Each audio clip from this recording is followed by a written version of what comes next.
Hi guys, welcome back with another videos and direct ವಿಷಯಕ್ಕೆ ಬರ್ತೀನಿ. Big boss ಕಡೆಯಿಂದ ಒಂದು ಪ್ರೋಮೋ ಅಪ್ಡೇಟ್ ಆಗಿದೆ. ಅದು ಕೂಡ ಅಶ್ವಿನಿ ಗೌಡ ಮತ್ತು ರಕ್ಷಿತಾ ಶೆಟ್ಟಿ ಮಧ್ಯೆ ನಡೆದಿರೋ ಜಗಳಕ್ಕೆ ಸಂಬಂಧಪಟ್ಟಿರೋದು. ಸೊ ಪ್ರೋಮೋ ಮಾತ್ರ ಮಸ್ತ್ ಆಗಿದೆ, ನೀವು ಸಹ ನೋಡ್ಕೊಂಡ್ ಬನ್ನಿ. ಬರ್ಲಿ, ನಾನು ಕಾಯ್ತು, ನಾನು ಮಾತಾಡ್ಬೇಕು ಅವಳ ಹತ್ರ. ಬರ್ಲಿ, ನಾನು ಮಾಡಿದೀನಿ, ಅದಕ್ಕೆ ಒಬ್ರು ಮಾಡಿದ್ದಾರೆ. ಚೈಲ್ಡ್ ಅಂತ ಅನ್ಕೊಂಡಿದ್ಯಾ? ನನ್ಗೆ ಮೆಚುರಿಟಿ ಇಲ್ಲ. ನೀವು ಚೈಲ್ಡ್, ದೊಡ್ಡ ನಾಗವಲ್ಲಿ ನೀವೇ. ಅವರು ಇಬ್ರು ಜೈ ಜೈ ಜೈ ಜೈ ಅಂತ ಯಾಕೆ ಮಾಡ್ತಾ ಇದ್ದಾರೆ? ಅವರು ಎಷ್ಟು ಮಾತಾಡ್ತೀಯ? ಯಾರನ್ನ ಕಾಯ್ತಿದ್ದೆ ಮಜಾಕ್ತಿನ? ಜಾಸ್ತಿ ಮಾತಾಡ್ಬೇಡ, ಮುಚ್ಕೊಂಡ್ ಮಲಕೋ. ಹೋಗಿ ನಿನ್ ಡ್ರಾಮಾ ಎಲ್ಲ ಬಾತ್ರೂಮ್ ಅಲ್ಲಿ ಮಾಡು. ಇಡಿಯಟ್. ನಾನು 100 ಸತಿ ಹೋಗ್ತೀನಿ, ನಿಮ್ಗೆ ಅಂತ. ನೀವು ನಿಮ್ಮ ಮನೆದ ವಾಶ್ರೂಮ್. ನೀನ್ ಎಲ್ಲಿಂದ ಬಂದಿದ್ಯಾ ಅಂತ ಗೊತ್ತು. ನೋಡಿ, ಇಂದು ರಾತ್ರಿ 9:30ಕ್ಕೆ.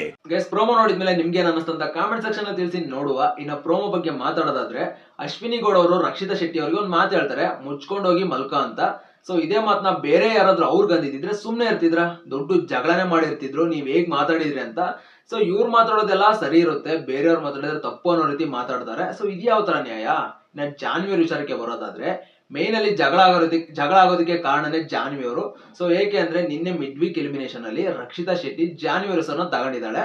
ಸೊ ಆ ಕಾರಣಕ್ಕೆ ಒಂದು ಸಿಟ್ ಇಟ್ಕೊಂಡು ಅಲ್ಲಿ ಪ್ರೊಮೋ ಶುರುವಲ್ಲಿ ಹೇಳ್ತಾರೆ ಧ್ರುವಂತರ ಹತ್ರ ಜಾನ್ವಿ ಅವರು, ರಕ್ಷಿತಾ ಶೆಟ್ಟಿ ಒಳಗಡೆ ಬರ್ಲಿ, ಮಾತಾಡ್ತೀನಿ, ಹೊರಗಡೆ ಎಲ್ಲರೂ ಇದ್ರಲ್ಲ ಹಾಗಾಗಿ ಮಾತಾಡಿದ್ದಿಲ್ಲ, ಬಿಡ್ಸಕ್ ಬರ್ತಾರೆ ಅಂತ.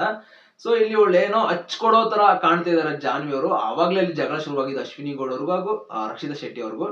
ಸೊ ಅಲ್ಲಿ ಇನ್ನೊಂದು ಮೇನ್ ನೀವು ಅಬ್ಸರ್ವ್ ಮಾಡೋದಾದ್ರೆ, ಪ್ರತಿದಿನ ಒಂದು ಗೆಜ್ಜೆ ಸದ್ದು ಮಾಡಿ ಮನೆಯವ್ರನ್ನ ಎದುರಿಸ್ತಾ ಇರೋದೇ ಜಾನ್ವಿ ಅವರು ಹಾಗೂ ಅಶ್ವಿನಿ ಗೌಡ ಅವರು. ಸೊ ಅದನ್ನ ತಗೊಂಡೋಗಿ ರಕ್ಷಿತಾ ಶೆಟ್ಟಿ ತಲೆ ಕಟ್ತಿದ್ದಾರೆ. ಇದನ್ನ ಯಾಕಂಗ್ ಮಾಡ್ತಿದ್ದಾರೆ? ಸೊ ಅಲ್ಲಿ ಪ್ರತಿಯೊಬ್ಬರಿಗೂ ಅವ್ರದೇ ಆದಂತ ಒಂದು ಸ್ವಾತಂತ್ರ್ಯ ಇರುತ್ತೆ. ಇಲ್ಲಿ ಅಶ್ವಿನಿ ಗೌಡ ಅವ್ರು ಮಾತಾಡ್ತಿರೋದು ನೋಡಿದ್ರೆ, ರಕ್ಷಿತಾ ಅವ್ರನ್ನ ತುಂಬಾ ದಿನದಿಂದ ನೋಡಿದ್ದಾರೆ, ನೀನ್ ಎಲ್ಲಿಂದ ಬಂದಿದೀಯಾ ಎಲ್ಲ ಗೊತ್ತಿದೆ ಅಂತ ಹೇಳ್ತಿದ್ರೆ. ಹಂಗಿದ್ರೆ ಅವ್ರು ತುಂಬಾ ದಿನದ ಪರಿಚಯ ಇದ್ರಾ? ಹಿಂಗೆಲ್ಲ ಡೌಟ್ ಬರ್ತಾ ಇದೆ. ಅಂಡ್ ಅವ್ರ ಮಧ್ಯರಾತ್ರಿ ಏನಾದ್ರೂ ಮಾಡ್ತಾರೆ ಗುರು, ಅವ್ರು ಎಷ್ಟಾತರ ಫ್ರೀ ಆಗಿರ್ತಾರೆ, ಅದು ಅವ್ರಿಗೂ ಕೊಟ್ಟಿರೋ ಸ್ವಾತಂತ್ರ್ಯ. ಬಿಗ್ ಬಾಸ್ ಅದನ್ನ ಕೇಳೋ ಅಧಿಕಾರ ಯಾರಿಗೂ ಇಲ್ಲ ಬಿಗ್ ಬಾಸ್ ಮನೇಲಿ. ಸೊ ಇವ್ರಿಬ್ಳರು ಯಾಕಂಗೆ ಪರ್ಸನಲ್ ಟಾರ್ಗೆಟ್ ಮಾಡ್ತಿದಾರೆ ಒಂದು ಗೊತ್ತಾಗ್ತಿಲ್ಲ.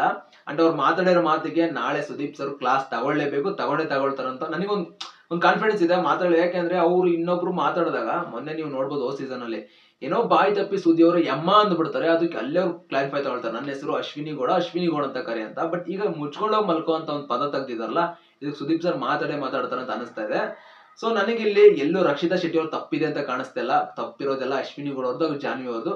ಸೊ ಇವ್ರು ಅವ್ರ ಹತ್ರ ಕ್ಷಮೆ ಕೇಳಿಸ್ತಾರ ಅಂತ ಅನಿಸ್ತಾ ಇದೆ. ಸೊ ನಿಮ್ಗೆ ಏನ್ ಅನಿಸ್ತಿದೆ ಗೈಸ್? ಕಾಮೆಂಟ್ ಸೆಕ್ಷನ್ ಅಲ್ಲಿ ತಿಳಿಸಿ. ಮತ್ತೆ ಮುಂದಿನ ವಿಡಿಯೋದಲ್ಲಿ ಸಿಗೋಣ. ಬಾಯ್.